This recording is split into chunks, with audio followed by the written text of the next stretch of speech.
This is our agenda for tonight's session on using VoteBuilder to build canvases. Just a real quick canvassing refresher to start us off. Talk about creating a canvas list and what you might do a little different when you're creating a list for canvassing purposes.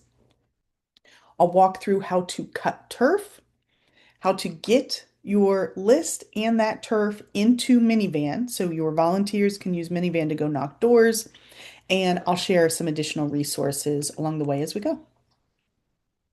Jumping into a quick canvassing refresher, I'd love to see answers in the chat. Why do we canvass? What are some of the purposes?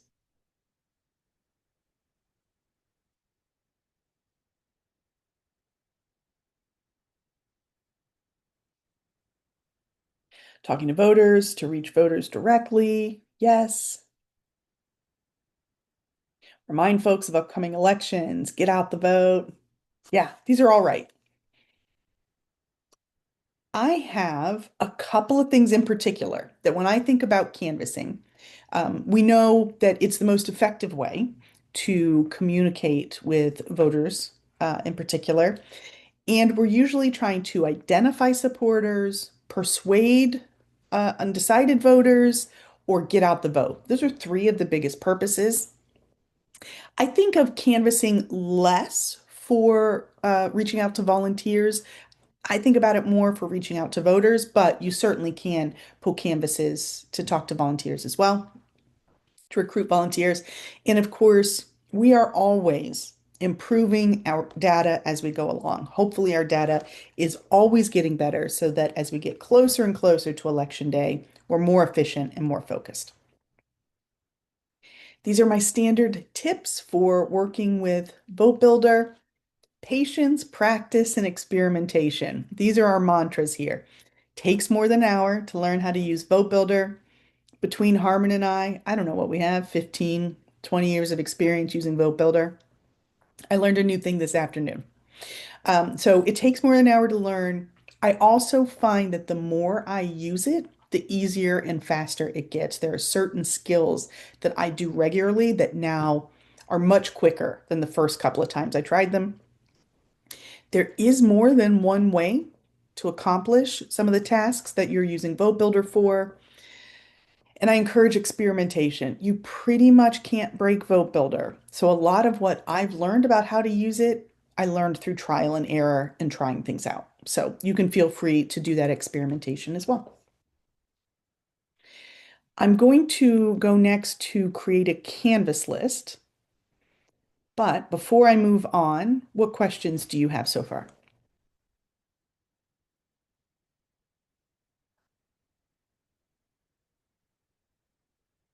Okay, keep moving. Creating a Canvas list. So I will send these slides tomorrow after this training.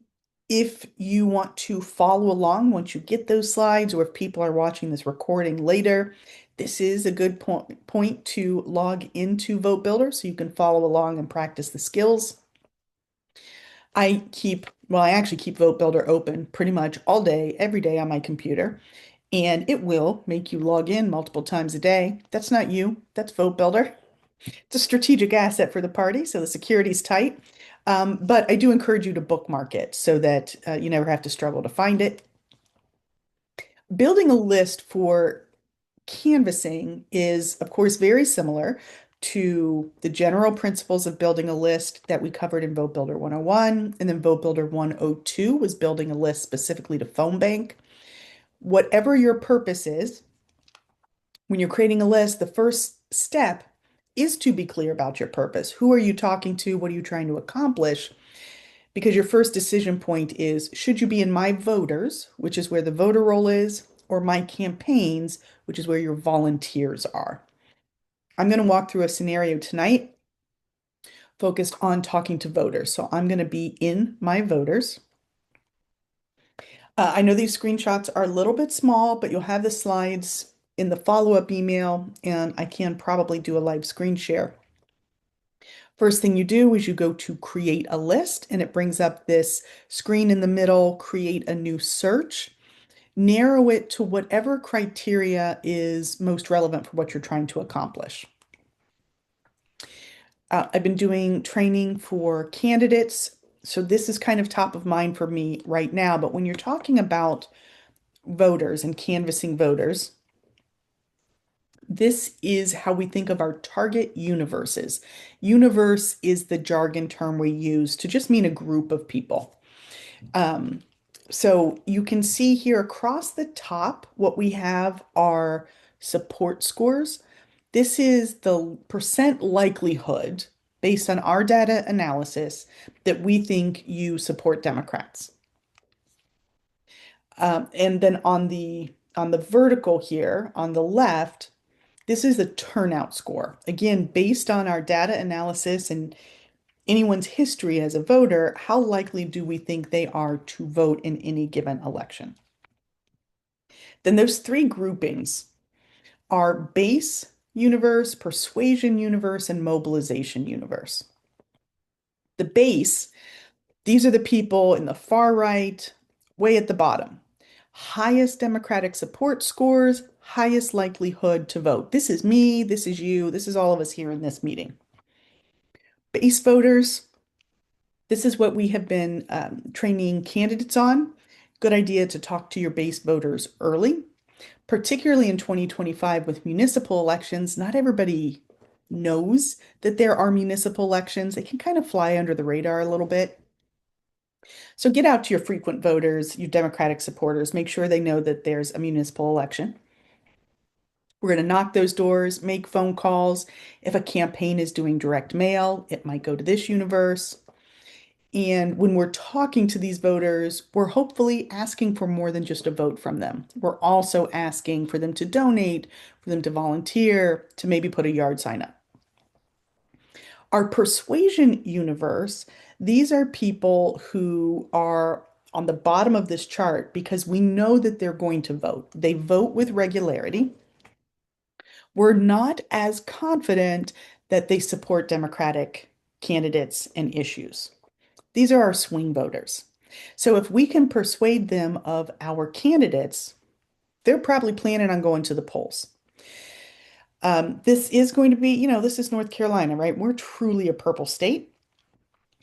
Depending on the area you live, this is going to have people who are no party affiliation. It's probably going to have some squishy Republicans in there. Then the last universe is what we call our mobilization universe. These are people who we are confident that they're likely to support Democrats, but they need a push to get to the polls. We need to mobilize them to take that action. And so they are Democratic supporters. We need to get their commitment for voting this fall.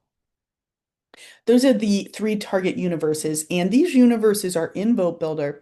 They've been rolled out to municipal candidates, and I think this week Harmon rolled these universes out to county parties as well. So back to my new search here. The first criteria I'm going to narrow by is my city, my county, whatever geographic area I'm working in.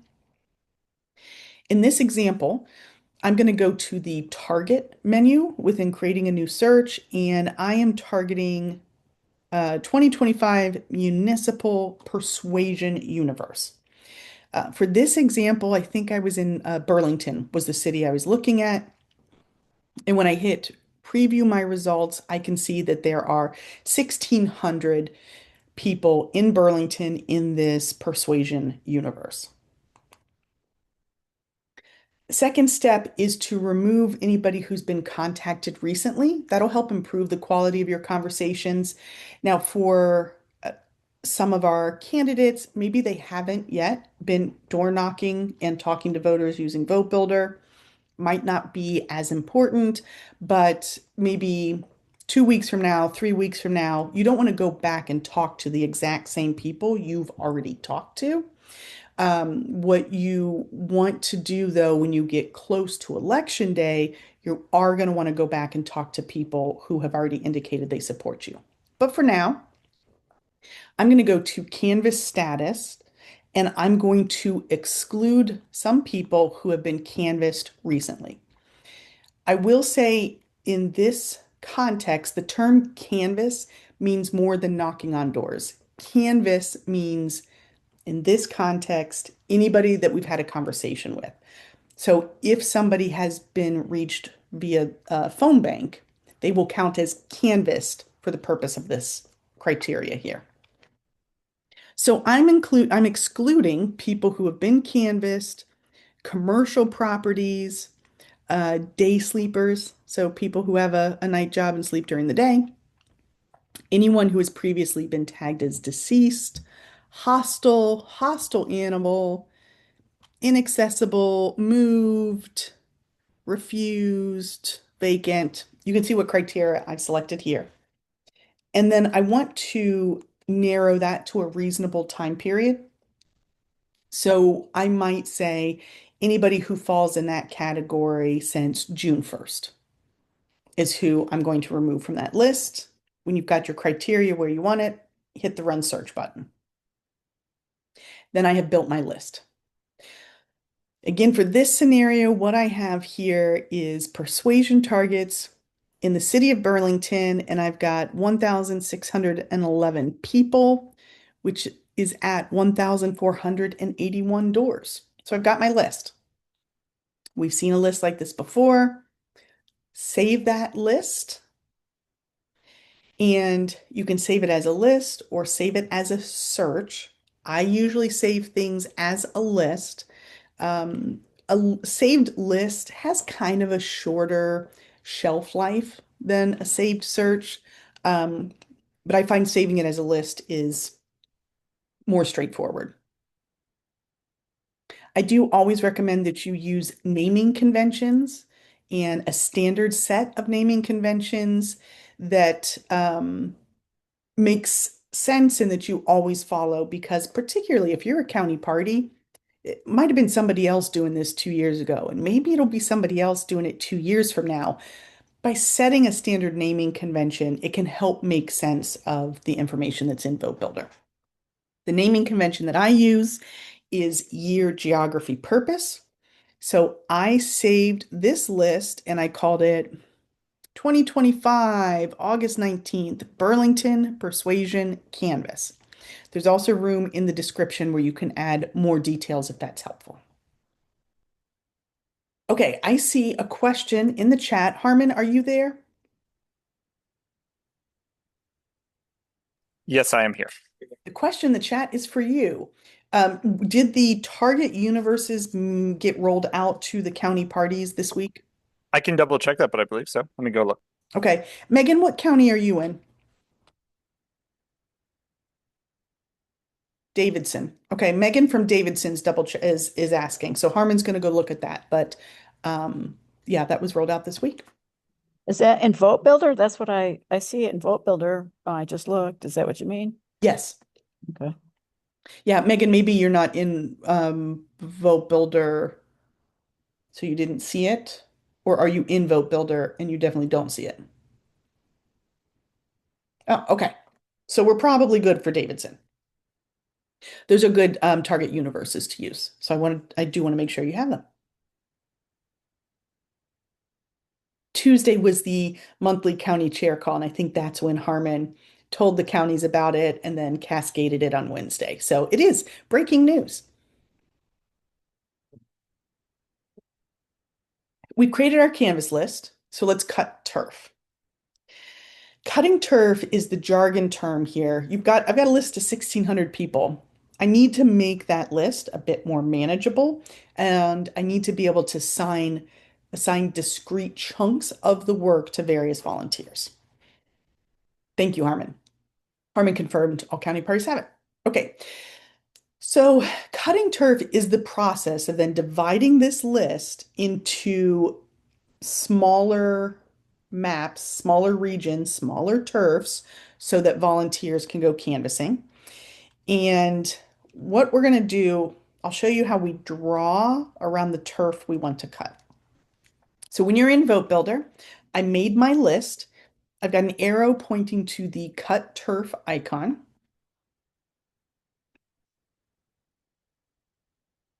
This is what comes up for that list of 1,600 doors I had. So step one, I need to zoom in. I can't see that. So I'm going to zoom in to a degree that starts to make sense for me. And then what we want to do is identify groupings of doors that make sense to make them into a turf. So every one of those black dots is a turf. So I saw this neighborhood here, the bottom right-hand corner,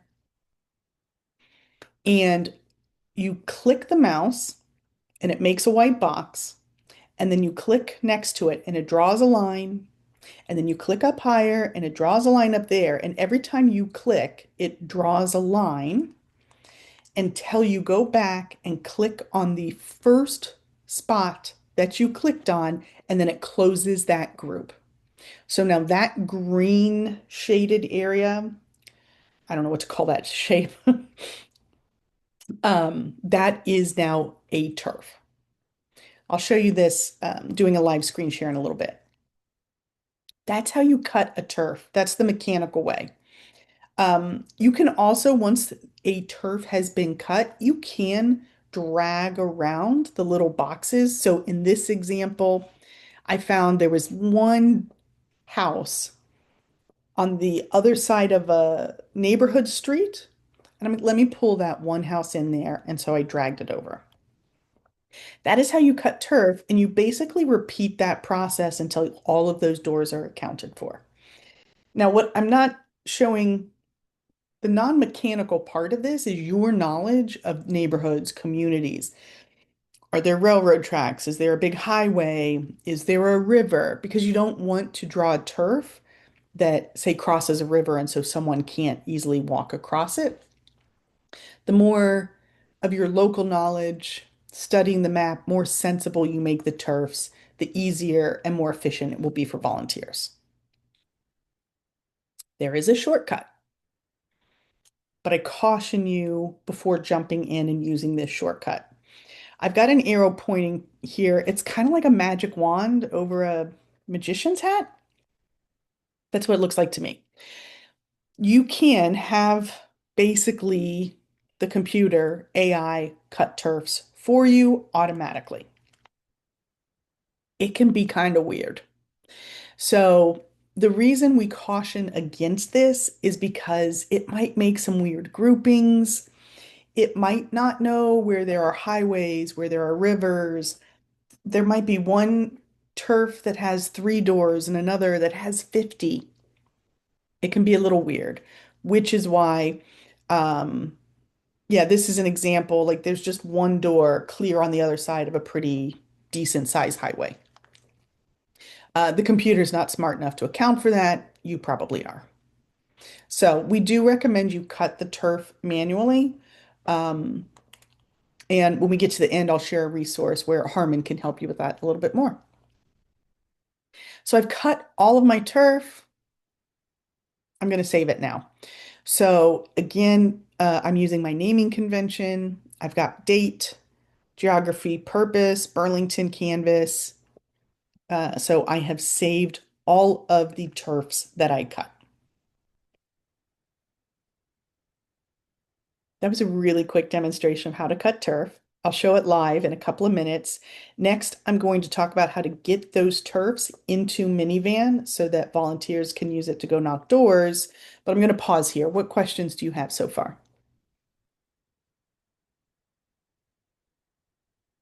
Some precincts include people who vote in different municipal elections. What's the best way to cut the turf based on the specific municipal elections within a precinct list? Harmon, thank you, please. Yeah, so what you're describing is the universe, not necessarily the precinct. So there's a bunch of people in a precinct, it's any registered voter, and you make a universe, a list based on criteria. A criteria could be people who voted in the last municipal election. And then you're left with just a list of people who voted in the last municipal election, ideally a little bit more targeted, like, for example, people who are registered Democrats or have a high Dem support score. And then you take that list and go cut it. So the only people you're cutting are the people on that list you've narrowed it down to. And so that is how I would define that and just make sure that that gets clarified. Does that make sense? So the best way to determine precincts, I think again what you're asking is what is the best way to determine a good list for that precinct. And I would answer as any list that allows it to be knockable. What do I mean by that? Well, if you make your criteria too stringent, you're going to see that there's not a lot of doors between all the other doors. There's not a lot of people. And then what's going to end up happening is something that might be a really good walkable precinct is now not a good walkable precinct because you haven't put enough doors in there. Um, Ways to do that is maybe lowering the Dem support score, maybe adding people who voted in the last election 24 is what I like to do. So yeah, it's good to get the people who turned out in say 21 or 23 for these last municipal cycles, but it is good to also target people who voted in 24, have a high Dem support score, and did not vote in the municipal elections because those are the people you want to engage with on this. And that's how you can make a quote unquote good precinct by having it be more walkable. And that's how I would define a good precinct in regards to knocking doors. What I'll say here is, Christian, if you want, when I do a live demo, we can look at your town and figure it out together on how to narrow it. The other thing is, I'll share when we get to the end. Harmon has office hours. He's doing vote builder practice sessions. Um, so we can help you with that there. There was a question in the chat. How many doors is a good average in each turf? When we at the state party are building canvases, we're usually doing 20 doors at a time for a turf, but that can vary quite a bit. Let me go back to this turf I made here. It's a little bit bigger there. That's more than 20 doors. But I could also see on the map, I think this is a mobile home community. And so I know that it's going to be very dense. So you can walk quicker through those doors. If you're cutting turf for something that's a more rural community, 20 doors might take longer. But 20 is kind of the base of where we start. Okay, let's get our turfs into miniVAN and then I'll do a live screen share. miniVAN is, of course, the electronic tool. We go paperless. Volunteers don't have to carry around a clipboard and a pen and write notes, and no one has to do data entry. It's all in miniVAN and in VoteBuilder right away. So I saved the turfs for, what am I doing? Burlington Persuasion. On the left-hand side here, I've got an arrow pointing to where it says My Turfs. Takes you to a page that looks like this. I can see the turf I just made because I know my naming convention, 2025, 08, 19, Burlington. That's the turf I just made. Where I have the red arrow, there's a drop-down menu here, and I'm going to select Print for miniVAN. There is a pop-up that comes up that, as far as I can tell, is pointless. I'm going to hit the next button. Then this is where you're going to specify some information. So the example I'm using here is for a candidate's campaign. The report format that I recommend is this basic Canvas report format. I'll show you what it looks like in a minute. You will select your script. If you're a county party, you probably have quite a few scripts in your version of VoteBuilder. There is a session coming up. Is it next week? No, in 2 weeks, I'll be doing how to edit or build scripts in VoteBuilder, but you have some options in there. It automatically selected walk for how somebody was contacted and put a title. Again, I'm using my naming convention, 2025 0819 Burlington Canvas. And then I hit the print button. Doesn't actually go to the printer yet. It's creating a PDF. So in the upper right-hand corner where your name is, there's a bell icon. When the PDF has been created, I get a number by the bell. And when I click on that bell, it's giving me the list of the PDFs that I recently created, and I'm going to download the file I just made. This is what the file looks like. I know that's a little small. We can look at it live as well, but what's important here is on the far left are the list numbers. So when you go Canvas, you put that list number into your miniVAN app, and that tells you what doors to go talk on, go knock on. So each one of those turfs we made now has a list number. This is a good document to print when you're about to host a Canvas so that you can write down who takes each of these list numbers, what's their phone number, in case you need to reach out to them, what time do they take the list, have they come back in at the end of the Canvas event. This will help you keep track of your canvassers. If you know, if your Canvas event, if someone had 20 doors on their list and it's been 2.5 hours and you haven't heard from them yet, I'm going to call them on the phone and say, hey, is everything going okay? Did you get lost? Do you need any help? Did your car break down? So then this is the document that I would print. It'll print all of the list numbers, and then after that, it will print a visual. It will print a map of each of the turfs that you just made. One thing I'm throwing in here, particularly for anyone who's running for office this year, you then might want to see, well, how am I doing? How many people have I talked to who said that they support me or don't support me? What I recommend is that you create a new search, and under survey question, I selected here candidate support. You can say how many people have said they're strong support or lean support for this candidate, and that will help you keep an eye on, are you tracking to your goals to help this candidate get across the finish line? Just a couple more slides, and then I'm going to share my screen. The living library is a shared drive where this was before my time. VoteBuilder resources are in here, the guide, the user agreement, training slides from previous trainings I've done. It's all in that folder. The guide itself hasn't been updated in a little bit. But it can still be a helpful resource, particularly for searching for key terms or digging through the index to find a skill that you need to use.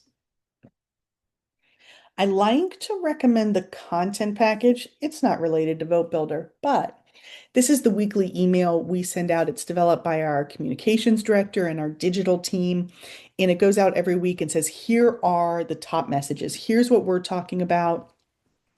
It includes well-designed graphics that are sized for the various social media platforms, along with captions. So particularly if you're a county party chair, third vice chair, if you're a candidate, this is really helpful to keep a lively presence on social media. And then this is the full Vote Builder training series. This is the last time this year I'm going to go through it. So what's remaining here is managing volunteer data. So that's all about using my campaigns. That's next week. Scripts and survey questions is the week after, and then Vote Builder 201 September 16th. All of the previous sessions have been recorded, so you can see those videos on YouTube, or you can reach out to me and I can share them. Harmon has been doing Vote Builder practice sessions. So this is an opportunity to get on a Zoom, walk through with Harmon how you're thinking about building a list or how you're thinking about cutting your turf and get help. So he's done this 4 times, and there's one more session coming up. That is a week from Wednesday, 6:30. In addition, Harmon has his regular weekly office hours, Wednesdays from 2 to 3. Training, I have my office hours, Fridays from 11 to 12. One more option for you. We are also doing office hours specifically for candidates. At the candidate office hours, several departments are represented all at one time. And all of these office hours, it's like a open house. You pop in, you ask your question, you get some help, and then connect you with whatever resources you need. I'm going to stop the recording.